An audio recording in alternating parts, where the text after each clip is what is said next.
लोकसभा में वक्फ विधेयक को लेकर देखिए इन दिनों लगातार हंगामा हो रहा है। जब से वक्फ विधेयक पास हुआ लोकसभा में उसके बाद से बिहार में भी हंगामा देखिए जारी है। और इमारत सरिया जिस तरीके से पिछले दिनों जो है बिहार के मुख्यमंत्री नीतीश कुमार के इफ्तार पार्टी का कहीं ना कहीं विरोध किया और उसके बाद से अब लगातार ये सवाल उठना शुरू हो गया कि क्या मुख्यमंत्री नीतीश कुमार को अब मुस्लिम जो समाज है वो क्या पसंद नहीं कर रहा है। हमारे सहयोगी गौतम है, सीधा सीधा जुड़ेंगे, बातचीत करेंगे। गौतम, जिस तरीके से बिहार के मुख्यमंत्री नीतीश कुमार का बिहार में एक इमारतें सरिया जो संगठन है जो लगातार विरोध कर रहा है, कैसे देखते हैं इसको? और देखिए ये सब कुछ मुख्यमंत्री नीतीश कुमार चूंकि बहुत ही पसंदीदा मुख्यमंत्री हैं जी, बिल्कुल, इससे इनकार नहीं किया जा सकता। और जिस दौर में लालू राबड़ी का शासन हुआ करता था उस वक्त हिमायती के तौर पे जो अल्पसंख्यक समुदाय हैं वो कहीं ना कहीं एक तरफ से उनका एक लालू प्रसाद यादव के प्रति रुझान रहा है। अब नीतीश कुमार के मुख्यमंत्री बनने के बाद कहीं ना कहीं जो अक़लियत के लोग हैं, जो अल्पसंख्यक समुदाय के लोग हैं, जो मुस्लिम समुदाय के जो लोग हैं, उनका विश्वास नीतीश कुमार ने जीता है। और यही कारण है कि पिछले कई सालों से मुख्यमंत्री नीतीश कुमार हैं। लेकिन केंद्र की तरफ से जो विधेयक संशोधन लाया गया है वक्फ बोर्ड का, जिसकी चर्चा पूरे देश में है, केंद्र सरकार बहुमत में है। केंद्र सरकार चाहती है कि इस विधेयक को लाकर जो वक्फ पर हालिया दिनों में, या कह सकते हैं कि किसी एक व्यक्ति विशेष का जो दावा है उससे अलग होकर समाज के उन लोगों को भी उसमें शामिल किया जाए जिनसे जो मकसद है वक्फ बोर्ड बनाने का, उससे उन गरीबों को, जो दलित समुदाय के लोग हैं, मुस्लिम जो लोग पिछड़ी जाति से आते हैं, जो लोग कमज़ोर वर्ग के लोग हैं, उनको भी इस वक्फ बोर्ड से फ़ायदा मिले। ये एक बहुत बड़ी चीज़ थी जी। अब सरकार जो कहना चाह रही है वो किस तरीके से कह रही है ये तो देखने वाली बात होगी, लेकिन लगभग सभी मुस्लिम समुदाय के लोगों ने इसका विरोध किया है। इमारत शरिया भी उसी में शामिल है जी। अब ऐसे में इमारत शरिया हो या मुख्यमंत्री नीतीश कुमार अगर इस बिल का विरोध करते तो शायद अब तक फिर वही पसंदीदा मुख्यमंत्री के तौर पे होते। लेकिन विधेयक में केंद्रीय वक्फ परिषद और वक्फ बोर्ड की जो संरचना में जो परिवर्तन हुआ है उसमें गैर मुस्लिम सदस्यों को इसमें शामिल किया गया जी। ये आपत्ति है बोर्ड को। सर्वेक्षण आयुक्त के स्थान पर जब कलेक्टर को नियुक्त किया जाएगा इस पर भी आपत्ति है कि भाई इसमें कोई भी हो सकता है। इसके अलावा जिससे उन्हें वक्फ संपत्तियों का सर्वेक्षण करने की जो शक्तियां प्रदान की गई है उनको लगता है कि उसमें कटौती कर दी जाएगी। वक्फ के रूप में पहचानी गई जो सरकारी संपत्ति वक्फ की नहीं रहेगी। ये एक बहुत बड़ा मसला है कि वक्फ के रूप में पहचानी गई जो सरकारी संपत्ति है वो वक्फ की नहीं रहेगी। कलेक्टर ऐसी संपत्तियों का स्वामित्व यानी कि जो अपना अधिकार है वो निर्धारित करेगा जी। तो कहीं ना कहीं इस संशोधन से जो मुस्लिम समुदाय के लोग हैं उनको लग रहा है कि मेरा यह हक छीना जा रहा है। न्यायाधिकरण की बात करें तो न्यायाधिकरण के निर्णयों की अंतिमता को निरस्त कर दिया गया है। विधेयक में उच्च न्यायालय में सीधे अपील का प्रावधान है जी। पहले ये नहीं था। अब आप सीधे अपील कर सकते हैं कि भाई आपके साथ कुछ गड़बड़ हुआ है, आपकी जमीन पे कब्जा हुआ है, बहुत सारी चीजें हैं, इसको जोड़ना होगा। प्रमुख मुद्दे और विश्लेषण की बात अगर करें हम प्रत्युष तो वक्फ का जो प्रबंधन है मुस्लिम कानून के अनुसार किया जाता है अब तक, लेकिन अब ये ऐसा नहीं होगा। विधेयक राज्य वक्फ बोर्ड और केंद्रीय वक्फ परिषद में गैर मुस्लिम समुदाय को जो मेंबर जो बने गए उनको अनुमति दी गई है और इसमें एक अनिवार्यता भी बनती है। यह इन निकायों के लिए गैर मुस्लिम सदस्यों को मुख्य रूप से शामिल करने की जगह बनता है और हिंदू और सिख बंदोबस्तों को नियंत्रित करने वाली समान संस्थाओं में मुख्य रूप से उनके संबंधित धर्मों के सदस्य शामिल होते हैं। कुल मिलाकर कहें कि वक्फ न्यायाधिकरण में से मुस्लिम कानून के विशेषज्ञों को हटाने से वक्फ संबंधी विवादों के निवारण यानी कि जो निवारण है उस पर इसका सीधा असर पड़ेगा। कुल मिलाकर एक चीज और कहना चाहेंगे कि विधेयक में वक्फ बनाने की सीमा केवल उन लोगों तक सीमित कर दी गई है जो कम से कम 5 साल से इस्लाम का पालन कर रहे हैं जी। ये बहुत बड़ी बात है कि भाई अब ये कैसे तय होगा कि 5 साल से इन्होंने इस्लाम का पालन किया है। ऐसे मानदंडों के पीछे जो तर्क है वो स्पष्ट नहीं है।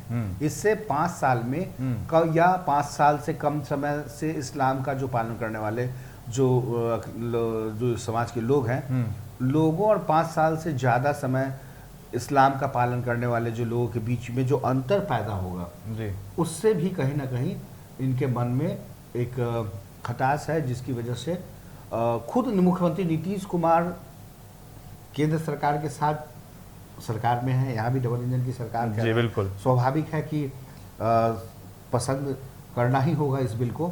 और यही अक़लियत के लोग और जो मुस्लिम समुदाय के लोग हैं वो ये चाहते हैं कि मुख्यमंत्री नीतीश कुमार ऐसा ना करें। मुख्यमंत्री विरोध करेंगे तो स्वतः अगर राज्यसभा में विधेयक पास नहीं होगा। बिल्कुल यही नाराजगी है। विपक्ष जो है लगातार आज गर्दनी बाग धरना स्थल पर तेजस्वी यादव, लालू यादव अब दोनों पहुंच जाते हैं और पूरे तरीके से वक्फ बिल को खत्म करने की मांग करने लगते हैं। तो इन चीजों को कैसे देखते हैं? नहीं, यहाँ पे प्रत्युष उसको खत्म करने की बात नहीं हो रही, यही तो भ्रमित किया जा रहा है जी कि वक्फ बोर्ड जैसे 1913 के आसपास या उसके आसपास जो ये बना था तो उसमें कुछ इम्प्लीमेंट होता है।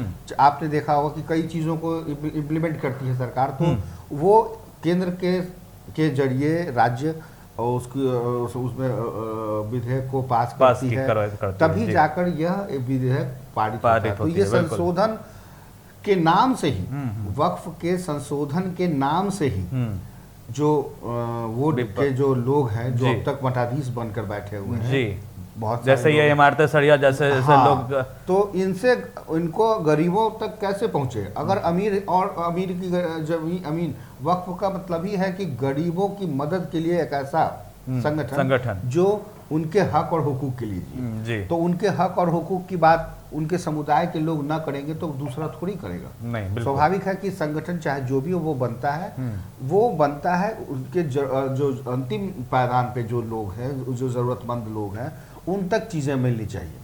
लिहाजा सरकार का जो केंद्र सरकार का तो अब लोगों को लग रहा है कि भाई मोदी की सरकार है, कहीं इस पर कब्जा ना हो जाए जी। तो इस तरीके से दिग्भ्रमित करने की पेशकश चल रही है, जबकि इससे उन मुस्लिम समुदाय के गरीब लोगों को, पिछड़े लोगों को, अति पिछड़े लोगों को जो समुदाय में है उनको भी इसका फायदा होगा। यानी कि लोगों को रोटी चाहिए, कपड़ा चाहिए, मकान चाहिए, लेकिन ये इस विधेयक से कोई मतलब नहीं है, कोई मतलब नहीं। दूसरा, ये लोग बहुत सारे, चाहे वो हर समाज के लोगों में आप देखिए कि जो जरूरतमंद के लिए अगर कोई एनजीओ बनता है, संगठन बनता है या कोई बोर्ड बनती है, समिति बनती है, तो उसका पैसा उन गरीबों तक पहुंचे। बिल्कुल।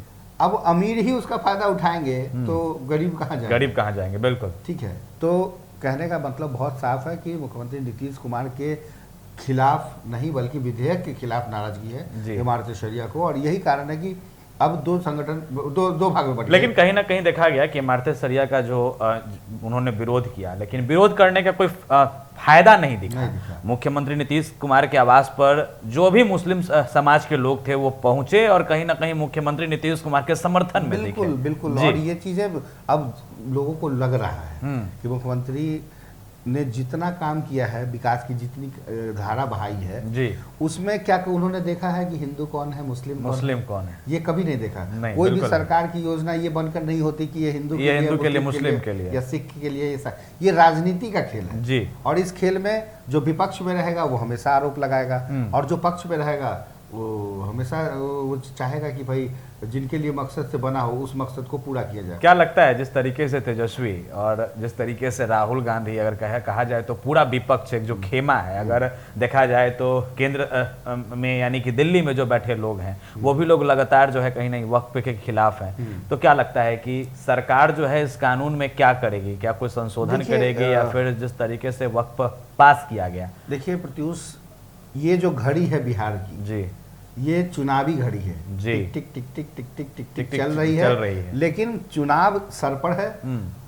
महागठबंधन चाहती है कि हम मुस्लिम समुदाय के लोगों को के हितैषी बन जाएं, इसका विरोध करेंगे तो शायद होगा। लेकिन जो समुदाय के लोग हैं वो जान रहे हैं कि इस बिल से किसका फायदा हो रहा था अब तक और अब इस बिल के संशोधन होने से किसका नुकसान होगा। बिल्कुल। तो यही नाराजगी है। तो स्वाभाविक है। अभी देखा गया हालिया दिन में कि नरेंद्र मोदी ने एक बड़ा मुस्लिमों को तोहफा दिया।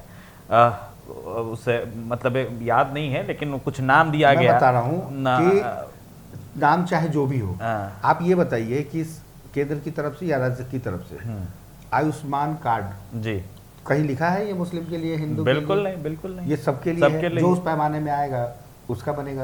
अभी देखिए रिटायरमेंट के बाद जिसकी उम्र 70 साल हो गई उसका भी मुफ्त में बन रहा है। बिल्कुल। तो कहने का मतलब है उस दायरे में हिंदू हो, मुस्लिम हो, सिख हो, ईसाई हो, तो सरकार की योजना बंद कमरे के एसी में बनती है, लेकिन धरातल पर कितनी उतर पाती है ये देखने वाली बात होगी। बिल्कुल। तो वक्फ के विरोध में अपना तर्क है, जो उसको संशोधन में चाहते हैं उनका अपना तर्क है।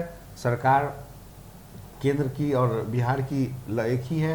बिल्कुल। मुख्यमंत्री नीतीश डबल कुमार इंजन के की ऊपर सरकार भी है बिहार में। अगर मुख्यमंत्री चाहे तो इसका विरोध कर सकते हैं, लेकिन चूंकि सरकार में बने रहना है और कुर्सी भी पसंद है जी, तो थोड़ा बहुत तो विरोध करना और ही सारे पड़ेगा। चीजों को समझ भी रहे हैं अच्छे से कि ये विधेयक में कुछ गलत नहीं है, नहीं है। लेकिन जो है मुख्यमंत्री जी समझा नहीं पा रहे हैं लोगों को। मुख्यमंत्री जी समझा रहे हैं बिना कुछ कहे, बिना कुछ कहे समझा और इमारत शरिया नाराजगी जता रही है जी। बिना कुछ कहे, क्योंकि जो इफ्तार पार्टी है, अभी देखिए कितना पाक महीना चल रहा है, रोजा का वक्त है जी। इसके अलावा आप देखिए कि कुछ दिनों के बाद ईद आने वाली है, कुछ दिनों के में अलविदा का जो महीना है, रमजान का जुमे की नमाज अदा की जाएगी। तो कई ऐसी चीज़ें हैं जो बहुत ही सही वक्त है, और विरोध का भी सही वक्त है। विरोध में भी इनको लग रहा है महागठबंधन को कि अगर हम विरोध करेंगे तो अकलियत समाज के लोग, मुस्लिम समुदाय के लोग, पसमानदा समाज के लोग सब हमारे साथ खड़े होंगे कि कोई तो है जो मेरे साथ। अब तो ये भी नारा लग रहा है कि इस्लाम खतरे में है, इस्लाम खतरे में है, उस देश में इस्लाम खतरे में है। यही तो राजनीति है यहाँ पर। और अच्छा आप देखिए कि जहाँ पे लोग रह रहे हैं, आप चले जाइए पटना सिटी के इलाकों में या चले जाइए कहीं, जो कल को खाना जो पकता था वही खाना आज भी पक रहा है। तो ये सारे लोग जो तय करते हैं, ये सब पॉलिटिशियन तय करते हैं, और ये भ्रम जाल फैलाते हैं। हिंदू मुस्लिम का जो खेल खेलते हैं, ये गंगा जमुनी तहजीब है, और यहाँ सबको मिलके रहना है। आप देखिए ईद है, होली है, ये सब कुछ भाईचारे का प्रतीक है। और वक्फ बोर्ड जो संशोधन किया जा रहा है, वो संशोधन केंद्र सरकार कर रही है। राज्य को अगर समर्थन देना है समर्थन दे, विरोध करना है विरोध करे, क्योंकि यह संशोधन एक संविधान के तहत किया जा रहा है, एक संवैधानिक दायरे में रहकर किया जा रहा है। तो स्वाभाविक है लोकतंत्र में धरना प्रदर्शन भी एक हथियार है, और इस हथियार को चाहे महागठबंधन अपने तरीके से कर रही है, सरकार अपने तरीके से कर रही है। चलिए, तो इस तरह के अपडेट्स लगातार आपको देते रहेंगे। हमारे सहयोगी ने देखिए सब कुछ वक्फ को लेकर के समझाया है, और सब कुछ स्पष्ट तौर पर देखिए बताया है। जिस तरीके से इमारतें शरिया बिहार में जिस तरीके से वक्फ बिल का विरोध कर रही है, मुख्यमंत्री नीतीश कुमार का विरोध कर रही है, तो देखिए इन तमाम मुद्दों पर हमने बातचीत की है। इस तरह के अपडेट्स के लिए बने रहे हमारे साथ। शुक्रिया।